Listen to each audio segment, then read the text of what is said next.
Mutual fund ज़्यादा सही है या फिर ETF? आप में से बहुत लोग पूछेंगे कि यार ये कैसा सवाल पूछ रहा है, ये तो बच्चा भी बता सकता है आंसर कि यार SIP या म्यूचुअल फंड ज़्यादा बेटर है ETF के कंपेयर में। कौन कितना ज़्यादा रिटर्न दिया है पिछले 5 साल 10 साल में, वो क्लियर कट इस वीडियो में बात करेंगे। अगर मुझे किसी म्यूचुअल फंड में SIP करना है तो कौन सा ऐसा म्यूचुअल फंड बेस्ट होगा मेरे लिए, और अगर मुझे ETF में इन्वेस्ट करना है तो वो 5 टॉप ETF का नाम बताओ जो इन फ्यूचर मुझे अच्छा रिटर्न दे सकता है मेरे कैपिटल पे। ऐसा बिल्कुल नहीं होना चाहिए कि अगर मैं टॉप 5 ETF का नाम बता दिया या फिर टॉप 5 म्यूचुअल फंड का नाम बता दिया तो उसमें मुझे इन्वेस्ट करना ही करना है, अपने रिस्क के बेसिस पे इन्वेस्ट करना है। छोटा सा डिस्क्लेमर था कि ये वीडियो केवल एजुकेशन पर्पस के लिए, कोई भी टिप्स ये सब के बारे में नहीं है कि ये म्यूचुअल फंड ज़्यादा बेटर है।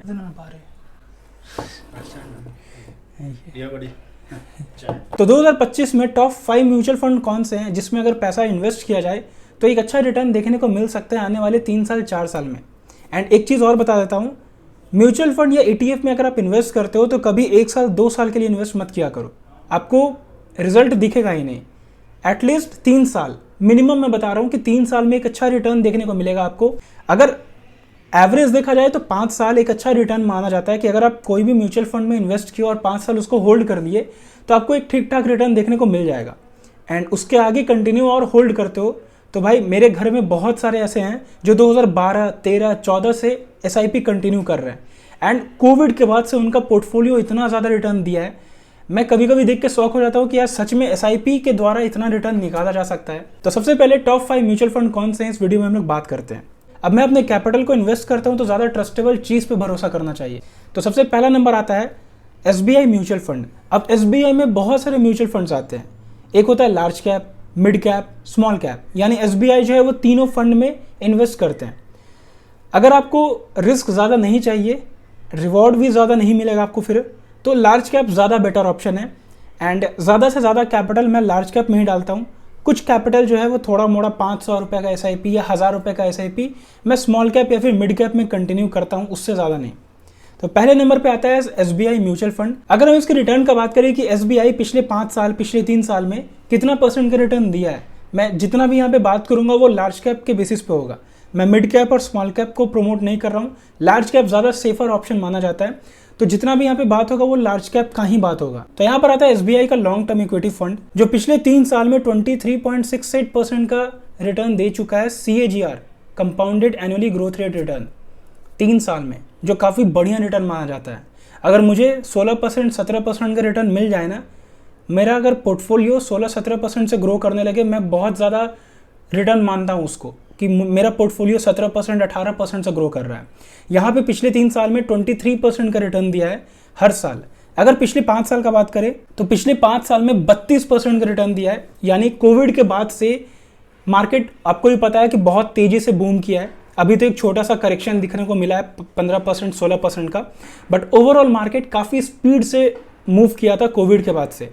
तो SBI फंड जो है वो 32% का CAGR ग्रोथ रेट दिखा है। लेकिन अगर ओवरऑल बात करें, जब से SBI का म्यूचुअल फंड स्टार्ट हुआ है तब से ये कितना % का रिटर्न दिया है, क्या 20% से ज़्यादा होगा, क्या 25% होगा, वो चेक करते हैं। अगर यहाँ पे ऑल पे क्लिक करते हैं देन यहाँ पे वैल्यू निकल के आता है 16.37%, यानी ओवरऑल 15%, 16%, 17% के ही बेसिस पे रिटर्न मिलता है। ऐसा नहीं होता है कि 20% 25% का मुझे म्यूचुअल फंड रिटर्न दे रहा है, वो बहुत ही रेयर होता है। 3 साल 5 साल के ड्यूरेशन में हो सकता है, बट ओवरऑल अगर बात करें तो 16% 17% इनफ होता है। एंड SBI भी 16.3% का रिटर्न दिया है। लेकिन वीडियो में आगे बढ़ने से पहले मैं आपको एक फ्री व्हाट्सएप चैनल के बारे में शेयर करना चाहता हूं जो टपोनिल मुखर्जी और उनके टीम के द्वारा रन किया जाता है। अब ये इंसान स्टॉक मार्केट में काफी ज्यादा एक्सपीरियंस है, पर इससे भी सबसे ज्यादा इंपॉर्टेंट बात ये सेबी सर्टिफाइड है। अब ये और उनकी टीम मिलकर फ्री व्हाट्सएप चैनल पे बहुत सारे क्वेरी सॉल्व करते हैं, प्लस स्टॉक सजेस्ट करते हैं। एंड यहाँ पे लगातार वैल्यूएबल स्टॉक शेयर किए जाते हैं जिनका एक्सपेक्टेड रिटर्न 10 से 30% का होता है। एंड महीने में एटलीस्ट 3 से 4 कंपनीज होते हैं जिनके बारे में फुल डिटेल शेयर करते हैं। अब इस ग्रुप में आपको केवल स्टॉक्स के बारे में नहीं बताया जाएगा, स्टॉक से रिलेटेड न्यूज के बारे में बताया जाता है, मार्केट से रिलेटेड न्यूज अपडेट्स दिए जाते हैं कि ओवरऑल मार्केट में भी किस तरीके का सिनेरियो चल रहा है, आने वाले टाइम में मार्केट किस तरीके से परफॉर्म कर सकता है अकॉर्डिंग टू न्यूज। और इसी के साथ अगर आपको कुछ डाउट आता है तो आप व्हाट्सएप चैनल पे इस डाउट को क्लियर भी कर सकते हो। लेकिन सबसे इंपॉर्टेंट बात, मैं आपको एक डिस्क्लेमर देना चाहता हूँ,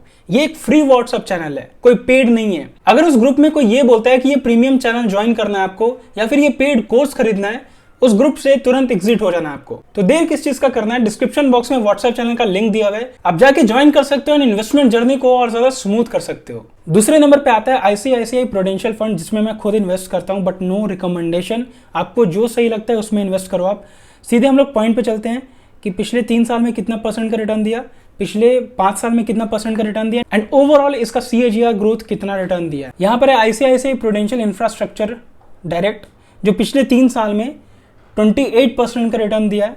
अगर पिछले 5 साल का बात करें 40.3% का रिटर्न दिया है, जो बहुत ज़्यादा माना जाता है। एंड अगर ऑल पे जाते हैं तो लगभग 16.7% का, जो SBI के आसपास ही है। तो अगर आप ICICI में इन्वेस्ट करो या फिर SBI में इन्वेस्ट करो, परसेंटेज ऑफ रिटर्न 16-17% ही रहेगा। तीसरे नंबर पे आता है HDFC म्यूचुअल फंड, यानी HDFC का जो म्यूचुअल फंड होगा वो कैसा रिटर्न देता है। यहाँ पे आता है HDFC मल्टी कैप फंड, जो पिछले 3 साल में 21% का रिटर्न दिया है। और अगर हम ओवरऑल बात करें तो ये 18% का रिटर्न दिया है। बट ये म्यूचुअल फंड रिसेंटली स्टार्ट हुआ है, 2020 या 21 में स्टार्ट हुआ है, इसलिए इसका ओवरऑल CAGR जो है वो 18% का है। चौथे नंबर पे आता है निपॉन इंडिया, जो आप में से बहुत सारे लोग सुने होंगे। निपॉन इंडिया काफ़ी अच्छा माना जाता है म्यूचुअल फंड के लिए, एंड ये कई सालों से मार्केट में है। अगर इसका हम लोग 3 साल का बात करें तो 3 साल में 19% का रिटर्न दिया है। अगर 5 साल का बात करें तो 28% के CAGR से रिटर्न दिया ये पिछले 5 साल में। एंड अगर ओवरऑल बात करें तो 16.09%। एंड अगर 5वें नंबर का बात करें तो आदित्य बिरला म्यूचुअल फंड हो गया, इसका भी ओवरऑल रिटर्न इसी तरीके का होगा, ठीक है।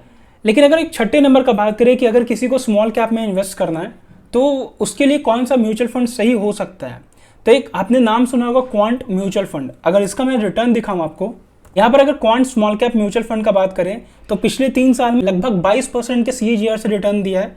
अगर 5 साल का बात करें तो पिछले 5 साल में 51% के CAGR से ग्रोथ किया है, जो अनबिलीवेबल रिटर्न माना जाता है म्यूचुअल फंड में, क्योंकि 51% हर साल रिटर्न देना, वो भी पिछले 5 साल में लगातार, वो बहुत ज़्यादा रिटर्न माना जाता है। एंड कोविड के बाद से स्मॉल कैप स्टॉक्स जो हैं या स्मॉल कैप इंडेक्स जो हैं वो काफ़ी तेज़ी से मूव किए थे। लेकिन अगर ओवरऑल बात करें तो 17.8% का रिटर्न दिया है, जो बहुत अच्छा माना जाता है। तो ये ओवरऑल SIP का बात हुआ, म्यूचुअल फंड का बात हुआ कि टॉप 5 टॉप 6 म्यूचुअल फंड कौन से हैं जिसमें अभी के टाइम पे इन्वेस्ट करना चाहिए। मार्केट 14% 15% करेक्ट ऑलरेडी हो चुका है, तो बहुत सारे म्यूचुअल फंड थोड़े डिस्काउंटेड प्राइस पे मिलेंगे। बहुत सारे लोग SIP भी स्टार्ट कर सकते हैं। SIP होता क्या है, सिस्टमेटिक इन्वेस्टमेंट प्लान। बहुत सारे लोग को पता होगा, 1000 रुपया, 500 रुपया या फिर 100 रुपया या 2000 रुपया, जितना भी आपका मन करे उससे आप रेगुलर SIP स्टार्ट कर सकते हो, मार्केट में इन्वेस्ट कर सकते हो। अब इसका रिटर्न आपको 3 साल 5 साल में कैसा दिखता है ये आपको मैंने दिखा दिया है। अब हम लोग मूव करते हैं ETF पे, एक्सचेंज ट्रेडेड फंड। आखिर ये होता क्या है एंड क्या इसमें भी इतना % का रिटर्न मिलता है, और क्या ये भी मार्केट पे डिपेंडेंट रहता है, ये कुछ सवाल है जो इस वीडियो में हम लोग बात करेंगे। एंड टॉप 5 ETF कौन सा होने वाले हैं। देखो ETF में क्या होता है, हम लोग केवल मार्केट पे डिपेंडेंट नहीं होते हैं। यानी आपने नाम सुना होगा निफ्टी 20, ये हो गया ETF। अगर किसी को स्टॉक मार्केट में, इंडियन स्टॉक मार्केट में इन्वेस्ट करना है या इंडेक्स फंड में इन्वेस्ट करना है तो निफ्टी 20 एक ऑप्शन हो सकता है। लेकिन ETF केवल इंडियन मार्केट के लिए नहीं है। आप गोल्ड में भी ETF खरीद सकते हो, कमोडिटी में भी ETF खरीद सकते हो, सिल्वर में भी ETF खरीद सकते हो। मतलब मल्टीपल ऑप्शंस देखने को मिलता है एक्सचेंज ट्रेडेड फंड में। इसीलिए हम लोग अपने पैसे को ना डाइवर्सिफाई कर सकते हैं। केवल इंडियन स्टॉक मार्केट पे हम लोग डिपेंडेंट नहीं हो सकते हैं।